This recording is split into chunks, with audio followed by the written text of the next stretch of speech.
dat 'n ou nie mag kla oor wat in Suid-Afrika aan die gang is nie.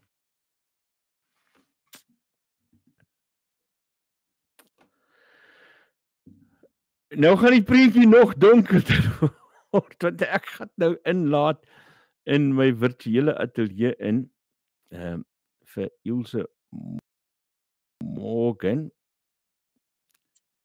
Daar is Ilse en dan David Jacobs en Wilhelm Forsie gaan ook inkom. Daar is David, daar is Wilhelm en ek gaan hierdie ding afhaal sodat ons almal mekaar mooi kan sien. Môre julle. Môre Isak. Môre. Goeiemôre. Ek kry 'n boodskap van Ilse af. Sy wil hê ek moet haar help met 'n ding. Ek sê nee, ek gaan haar nie help voordat sy met ons gesels vanoggend nie. Ek het haar geambush. En toe het sy die ander twee manne ook geambush. Spookwerkers is 'n baie groot probleem in Suid-Afrika deesdae. Ek wil gou daai ding kry wat ek gister gehad het. Hou vir 'n oomblik vas.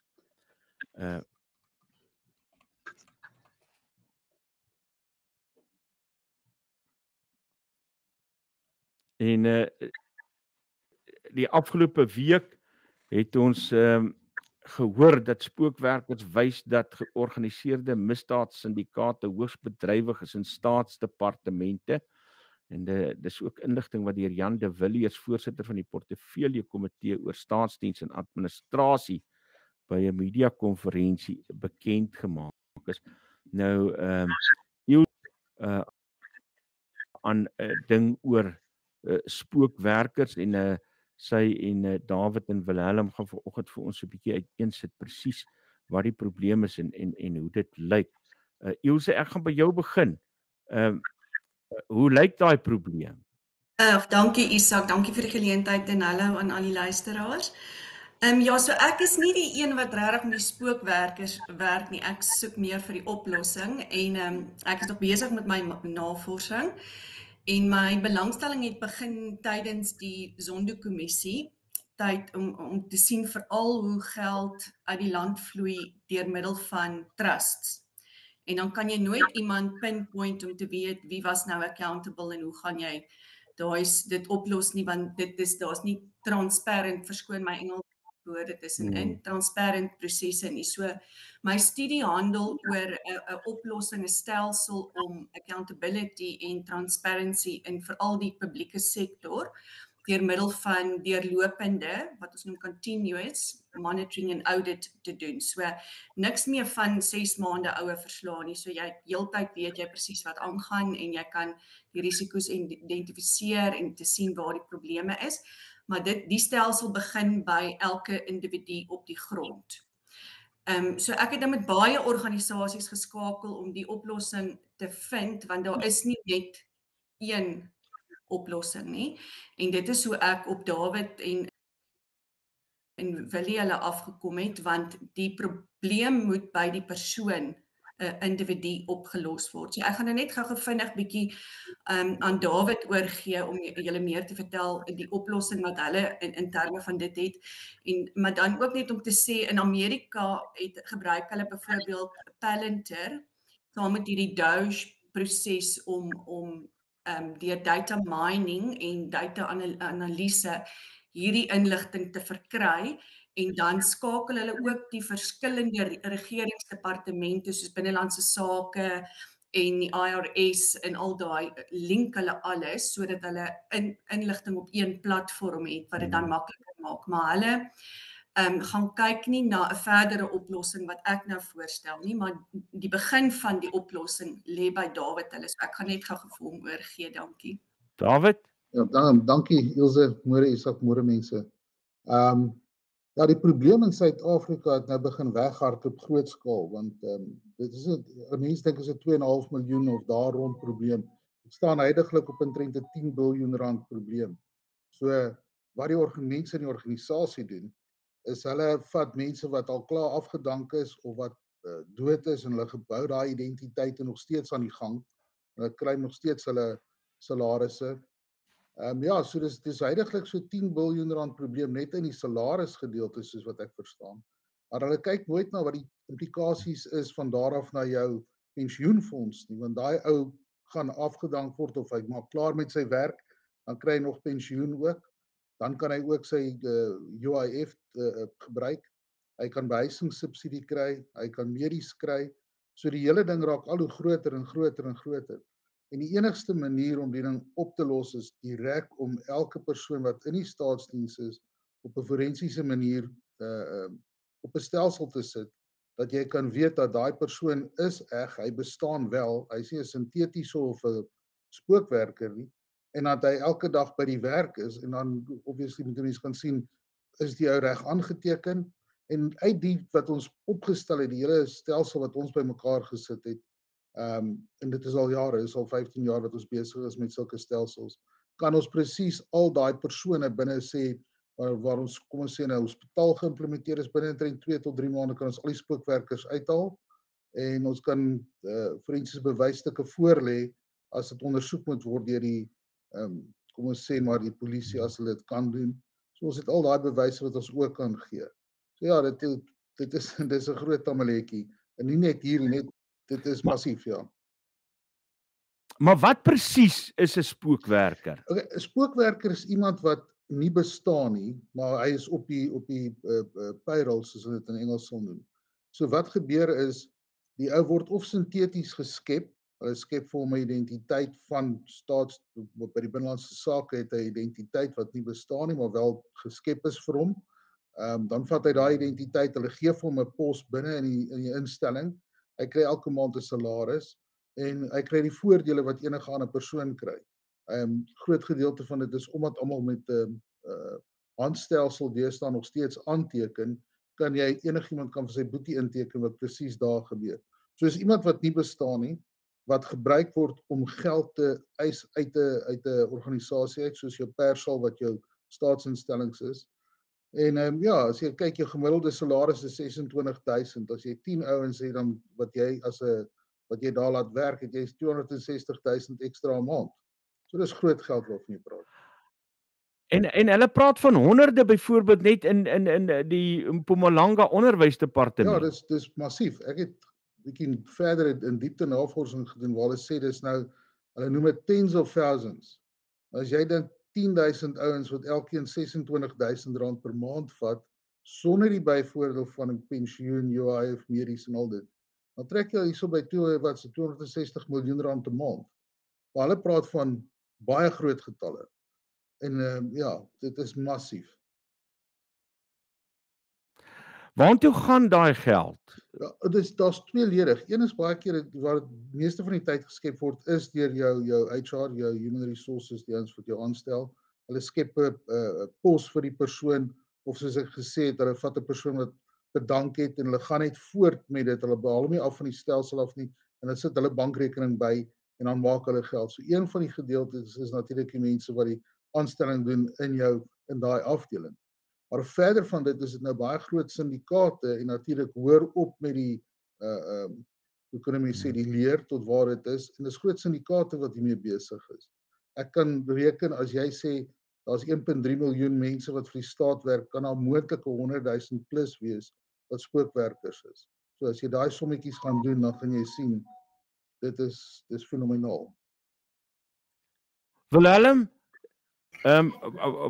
op watter manier is jy hierby betrokke? So ja, ek werk tans in die staatsdiens en ek het Ilse se idee gesien en dit is vir my so fenomenaal want selfs ek in die staatsdiens het nie 'n manier om myself te evalueer op die einde van die dag nie.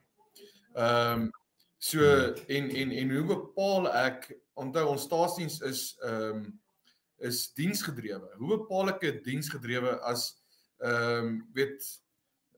hoe bepaal ek dit? Ek moet terugvoer kry van iemand af om daai diens te evalueer. En daai is nie in ons stelsels ingebou nie. En jy sien die ding is ons moet wat ek gesien het en dat mense dit dan van 'n onderaf boontoe adoption kry of as ek dit so kan sê dat jy dit vir die ou onder op die grond ook 'n tool gee of hom iets gee sy identiteit beskerm en sê, hoor eens maar, ek het vandag gewerk en dit is die diens wat ek gelewer het op die einde van die dag. En dis hoe ek ingekom het en sê, maar dit is vir my fenomenaal. Dit hoef nie op 'n hoë vlak te evalueer te word nie. Dit kan per dag geëvalueer word op die einde van die dag.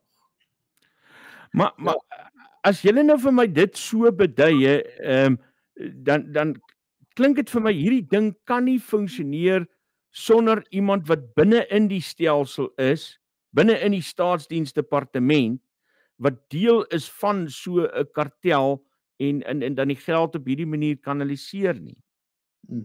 Ja. Ja, dit moet iemand wees binne in die stelsel. Ja.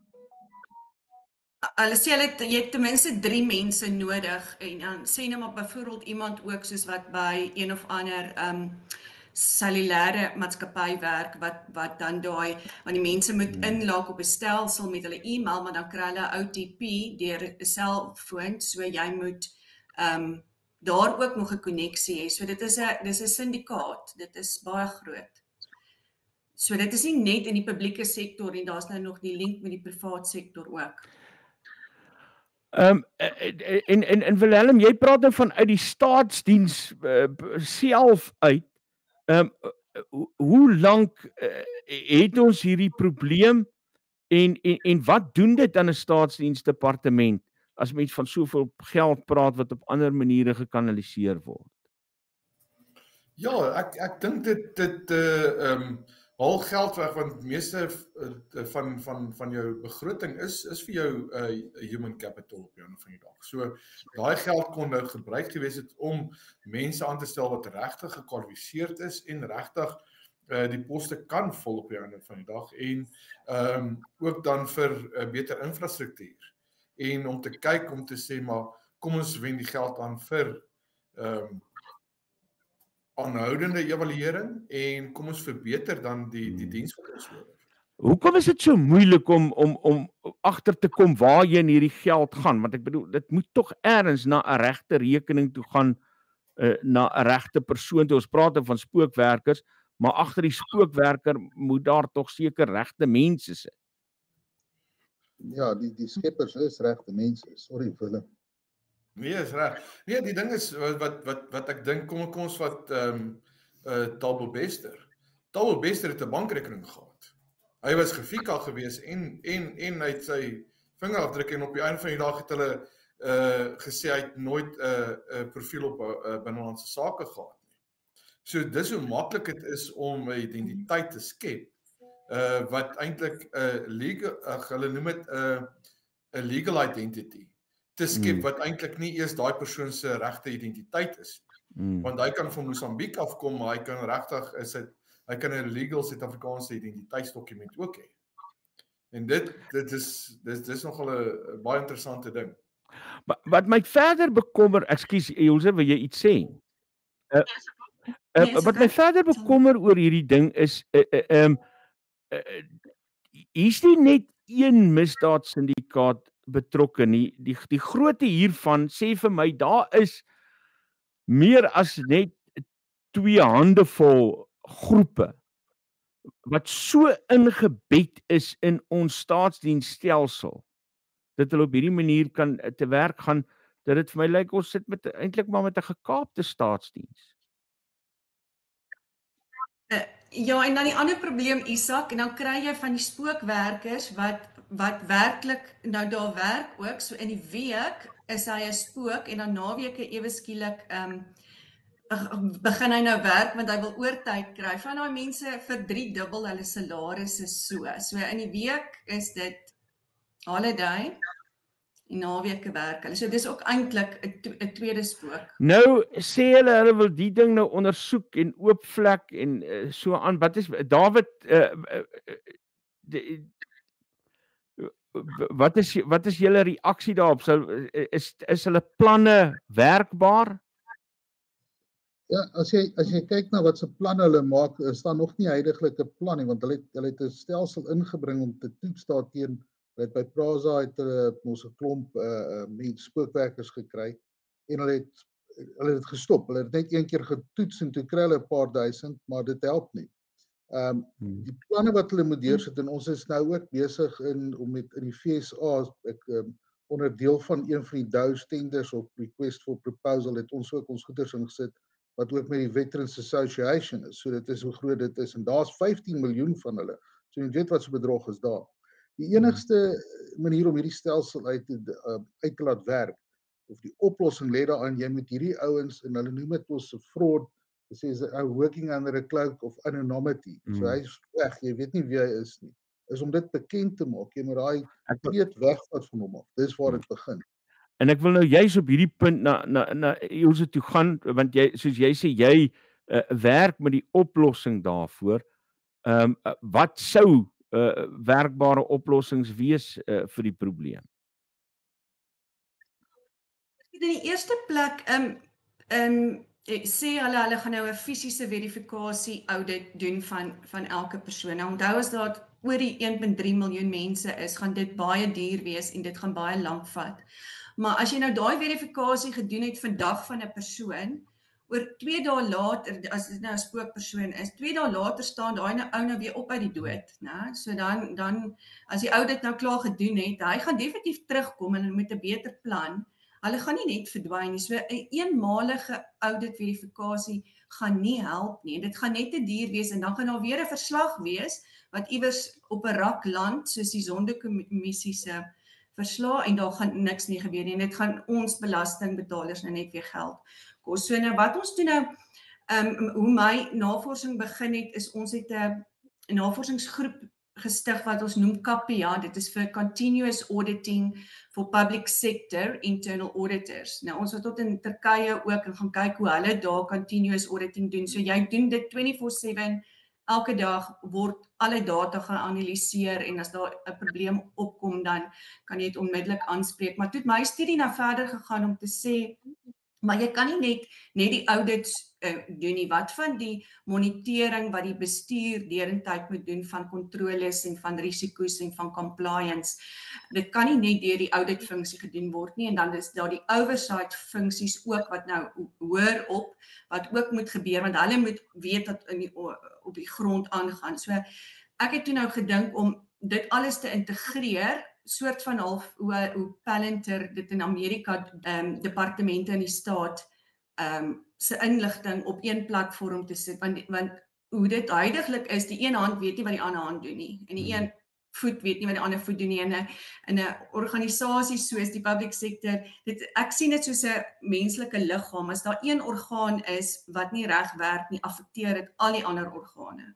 So jy moet die holistiese stelsel moet jy reg kry om die probleem aan te spreek. So nou het ek gedink om jy begin by die persoon en jy link hom aan al die stelsels wat op hom relevant is met sy digital identity, en daar wat hulle noem dit ook 'n self-sovereign identity. So jy's beskerm jou digital identity en met al jou inligting daarop, en dan gebruik hulle 'n stelsel wat hulle noem WODA, so wat beteken write once and distribute anywhere. So as jy jou inligting op die stelsel in te sit, hoef jy dit nie weer op 'n ander stelsel en nog 'n stelsel elke keer wat jy skuif of wat jy van adres verander of jy van bankrekening verander, hoef jy dit nie weer op te dateer nie. Jy doen dit op een plek en dan gebeur dit oral. So dit gaan baie van die duplikasie en goed uitsluit, en dan word dit alles gelink aan 'n performance management system en met wat hulle noem 'n responsibility and accountability matrix, wat jy presies weet in 'n departement aan wie jy verantwoordelik is, wie gee vir jou verantwoordelikhede, en dan wie is verantwoordbaar. So jy kan dit die heeltyd sien, en as daar dan 'n spookwerker is, dan kan jy nou sien in hierdie hiërargie van hierdie departement, maar hier is 5 ouetjies wat niks doen nie. Hulle hang net daar rond, hulle kry net salaris. So alles is so baie geïntegreerd, maar dis baie kompleks. Maar jy doen dit een keer, jy fix die stelsel, en daarna is dit smooth sailing, soos hulle sê. Ek dink David kan miskien ook weer daar inkom en mooi verduidelik hoe werk daai self-sovereign identity. Maar dit gaan basies daaroor om alle stelsels te integreer. En moet die AI en die goed wat ons deesdae het met die blockchain effek, is dat jy weet alles is gelink. So een ou kan nie iewers iets verander en 'n persoon oplaai nie, want dan al die ander ouens in die link kan sien wat dan daar gebeur het. So met al die tegnologie is al hierdie goeders moontlik, maar een once-off audit verifikasie gaan nie werk nie. David? Ja, ek dink as ek nou net gou die oplossing bespreek, is dit die maklikste van ons kant af. Ons spesialiseer in identiteitsbestuur op 'n forensiese vlak. So elke persoon wat in 'n instansie is, kom ons vat 'n hospitaal, sê Steve Biko byvoorbeeld. Ons sit die stelsel in daar en ons sit al die persone wat daar werk by Steve Biko forensies op ons stelsel. Ons gebruik hulle vingerafdrukke, iris, gesig en dan hulle persoonlike inligting en natuurlik die ID-dokument wat hulle ons gee. So hulle sê, dis my identiteit, dis ek. Hulle kan nie een keer op ons stelsel opgesit word. So hy kan nie weer 'n keer probeer om dieselfde te registreer nie, want ons stel dit direk op. En dan van daar af kan ons hom verifieer konstant elke dag wat hy by die werk kom en as hy loop en alles. Maar die groot ding is wanneer sodra jy daai stelsel insit, as daar 'n spookwerker is, kan hy homself nie kom onboard nie of op die stelsel sit nie, want hy bestaan nie. So as Piet hierdie keer hierdie 10 identiteite het wat hy spookwerkers het en hy gebruik homself, hy kan homself net een keer registreer. So ons flush al die spookwerkers uit binne 'n maand en 'n half van 'n instansie en van daar af kan geen spookwerker weer inkom nie. So dis wat ons doen en dit is om 1.3 miljoen mense te doen. Ek reken dit sal ons trek so 18 maande tot miskien 2 jaar op die heel langste vat om almal op die stelsel te hê. Maar elke probleempunt waar ons begin, gaan direk opgelos word binne 'n maand en 'n half. So dis die beginsel. Wilhelm, en is julle, jy sê in die staatsdiens is julle heel opgewonde oor die moontlikhede hiervan. Ja, dis korrek, Isak. Die ding is toe ons geverifieer het nou die dag, het ons net fisies ingegaan, jou identiteit gewys en geteken. Maar 'n spookwerker of ou wat kan met enige identiteit gaan doen en hy kan dit ook gaan doen. So ons is eintlik baie opgewonde hieroor want dit gaan my ook, dit wat Ilse en David, dit gaan my beskerm en dit gaan vir my 'n oplossing gee om myself te evalueer op die einde van die dag. En ja, so tans werk ek by die oorledenes ook. So dan 'n oorledenes identiteit gaan dan ook bepaal kan word op die einde van die dag. Maar my vraag is nou net oor die haalbaarheid daarvan, want kyk in Suid-Afrika die oorkoepelende probleem met meeste van dit wat verkeerd gaan is die politieke wil om iets te verander. En as jy nou sit met 'n staatsdepartement wat soveel onreëlmatighede en korrupsie het, beteken dit daar's 'n klomp mense wat in sekere posisies sit waar hulle 'n sê en dinge. Hoe gaan 'n mens te werk om verby daai ouens te kom om hulle te uit die stelsel uit te haal?